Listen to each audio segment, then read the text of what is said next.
को खुद के बाप का 10 पीढ़ी का नाम याद नहीं है, वो रामचरितमानस पे दोष लगा रहे हैं, जिसको साक्षात शंकर भगवान ने बोला कि रची महेश निज मानस राखा पाई सुसमय उमा। और यहाँ पे एक महायज्ञ का आयोजन हुआ है और यहाँ पे साधु संतों की पूरी तरीके से एक टोली उमड़ पड़ी है। यहाँ पे एक महाराज जी है हमारे और ये यहाँ पे धुएं रमाए हुए हैं।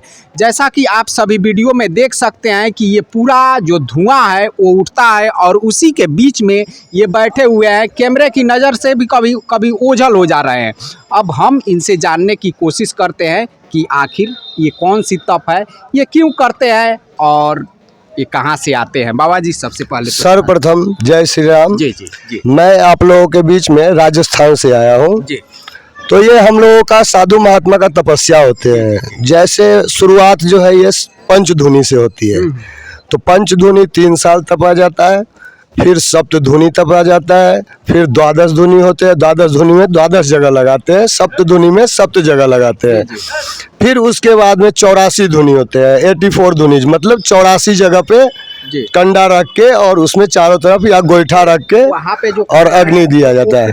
ये जो है आपको सप्तधुनी है, 7 जगह पे लगाए हैं और एक अग्नि वाला। और ये जो मेरा धुनी लगा हुआ है आप लोग देख रहे होंगे, तो ये जो धुनी लगा हुआ है इसको बोलते हैं कोट और खप्पर जी। इसमें क्या होता है, माथे के ऊपर में एक खप्पर रखते हैं, खप्पर में अग्नि रखते हैं और उसके बाद में साधना करते हैं। गुरु मंत्र का जो खड़ाक्षर मंत्र दिया हुआ है उस खड़ाक्षर मंत्र का हम लोग यहाँ पे साधना करते हैं। और इसमें और एक और है कि इसको शिव जी ने हमारे इसको चलाने वाले इस परंपरा को चलाया श्री गुरु रामानंदाचार्य जी ने। तो आप कभी पढ़ेंगे सिद्धांत पटल या राम पटल आती है तो उसमें लिखा हुआ है कि ये धुनी अजयपाली धुनी होती है, अजगोपाली धुनी होती है। धुनी के अलग अलग नाम हैं।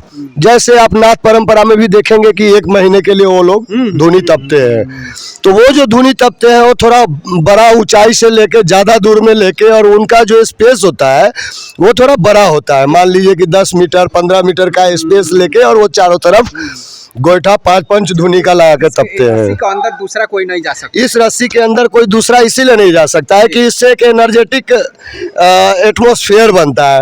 वो जैसे ही हम उसमें टच होते हैं वो एनर्जेटिक एटमॉस्फेयर में डिस्टर्बेंस आता है। मीन्स जो हमारा पॉजिटिव एनर्जी बन रहा है वो फिर नेगेटिव हो जाता है। उससे उसको हो सकता है कि प्रभावित भी हो सकते हैं। वो रोज करते हैं। ये रोज का काम है। ये कहीं भी आप रहे तो करेंगे। हाँ 4 महीने इसको, चाहे हम यात्रा में रहे कहीं भी रहे, इसको धुनी लगाना पड़ेगा। और उस धुनी में 2 घंटे ये 11 बजे से लेके और 2 बजे तक चलती है। जलाने वाला जो गोईठा है, हाँ ये गोईठा उपलब्ध हो जाते हैं। हम लोग त्यागी महात्मा है, हम लोग धुनी का व्यवस्था कर लेते हैं। आसपास के गाँव से हम लोग गोईठा, छाना, कंडा, अनेक प्रकार के इसको बोला जाता है, उपला भी बोले जाते हैं। तो इस सब को हम लोग एकत्रित करके और फिर अपने धुनी का प्रोग्राम करने के बाद ही कुछ ग्रहण करते हैं। जी अपने घर पे जाते हैं कि नहीं? नहीं, हम लोग वैरागी महात्मा है और हम लोगों को तो हम लोग 12 वर्ष के थे उस समय मैंने अपने घर को त्याग कर दिया था जी। और निकल गए थे घर को। फिर यहाँ से आप लोग स्थायी रूप से कहाँ रहते हैं? अस्थायी रूप से हम लोग अयोध्या में रहते हैं। कुछ जो जहाँ जहाँ आश्रम बना रखे हैं, जिन्होंने जहाँ जहाँ पे अपना तपस्थली बना रखा है, जहाँ तपस्या कर रहे हैं, भजन कर रहे हैं, वहीं पे वो अपने आश्रम पे चले जाते हैं। कुछ महात्मा है जो घूमने वाले हैं, देशकालिक महात्मा है वो घूमते रहते हैं। अलंगी महात्मा है वो देश विदेश का भ्रमण करते रहते हैं। उनको उसी में से बोलता है, गुरु लोगों ने बोला कि घूमे सो सूरा, बैठे सो पूरा।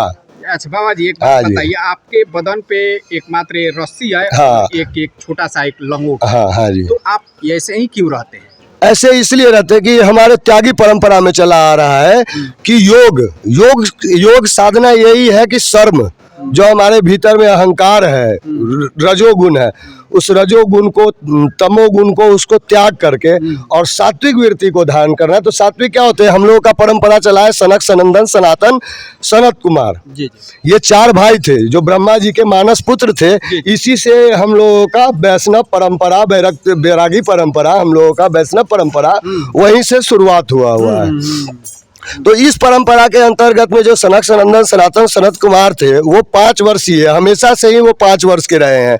कभी भी उनकी आयु, वो बहुत पुराने हैं, उनका एज अरबों वर्ष हो गए, मतलब अरबों वर्ष तक वो उन्होंने, मतलब इनको बिलियन में भी नहीं लिया जा सकता, billion and billion years, infinity मान लीजिए, मतलब कि उसका कोई अनंत उम्र बिता के, जैसे शिव है, शिव ने क्या किया, अनंत उम्र बिता के अभी भी योग साधना में लीन है, वो खुद में लीन है।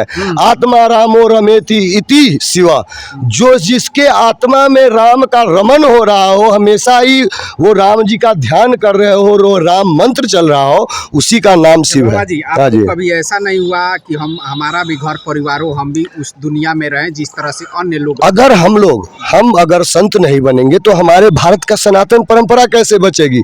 हम लोगों ने भारत के सनातन परंपरा को, हिंदू धर्म को, सनातन परंपरा को आगे करने के लिए, मजबूत करने के लिए ही हम लोग बचपन से घर को, परिवार को त्याग कर जी और सोशल वर्क, सोशल एक्टिविस्ट, मतलब सोशल उसमें लग के और समाज में सेवा करना, समाज में उपकार करना, गरीब है उसको आगे बढ़ाना, कोई दीन बंधु है तो उसी को कर्तव्य और धर्म मानते हैं हम लोग। आज की परिस्थिति में बहुत से लोग हैं जो रामचरितमानस पे या साधु संत पे या भगवान पे ही सवाल उठा दिया करते। उनके बारे में मैं यही कहना चाहूँगा कि ये जो है, जिनको अपने, मेरा कहने का मतलब है कि जिनको खुद के बाप का 10 पीढ़ी का नाम याद नहीं है, वो रामचरितमानस पे दोष लगा रहे हैं, जिसको साक्षात शंकर भगवान ने बोला कि रची महेश निज मानस राखा, पाई सुसमय उमासन भाका, जिसको साक्षात शंकर भगवान ने पार्वती को सुनाया। अगर वो उस पर दोष लगा रहे हैं तो उसका हाल ऐसे ही होगा जैसे सती का हुआ था। सती को अग्नि में जल के और हवन कुंड में जल के मरना पड़ा और उस दक्ष के शरीर को छोड़ना पड़ा। तो जो भी रामचरितमानस का अपमान कर रहे हैं या उसके बारे में अपशब्द कह रहे हैं या उसको जलाने की या कोई भी तरह से नष्ट करने की कोशिश कर रहे हैं, तो उनके साथ भी सती वाला ही, उनके साथ भी सती जैसा ही घटना घटेगा। ये मैं 100% रूप से आपको बता देना चाहता हूँ कि संत लोग भविष्य के बारे में पहले बता देते हैं। बाबा जी, लास्ट में इसमें आप बैठते हैं, आप धुआं इतना घिर जाता है कि आप उसमें दिखाई भी नहीं देता है, तो आपको घुटन नहीं होता है? घुटन होते हैं, लेकिन क्या है, जब आप सांस की क्रिया है ये, तो सांस की क्रिया को जब आप मस्तिष्क पर चढ़ा लेते हैं तो आप 2-3 मिनट तक जितना भी धुआं हो चाहे वायु से, जब उस अपने प्राण से आपका संबंध छूट जाएगा तो आप 2 मिनट के लिए स्थिर हो जाते हैं। तो स्थिर होने के बाद तो ना आँख में धुआं जाएगी, ना आँख में जाएगी, ना कोई शरीर के अंग में, वो टच करके ऊपर से ऊपर ही निकल जाएंगे। और ये क्या है, इसमें एक चिमटा का मंत्र होता है। जैसे कोई भी धुनी होता है, धुनी को चलाने के लिए सर्वप्रथम उसको बांधना पड़ता है।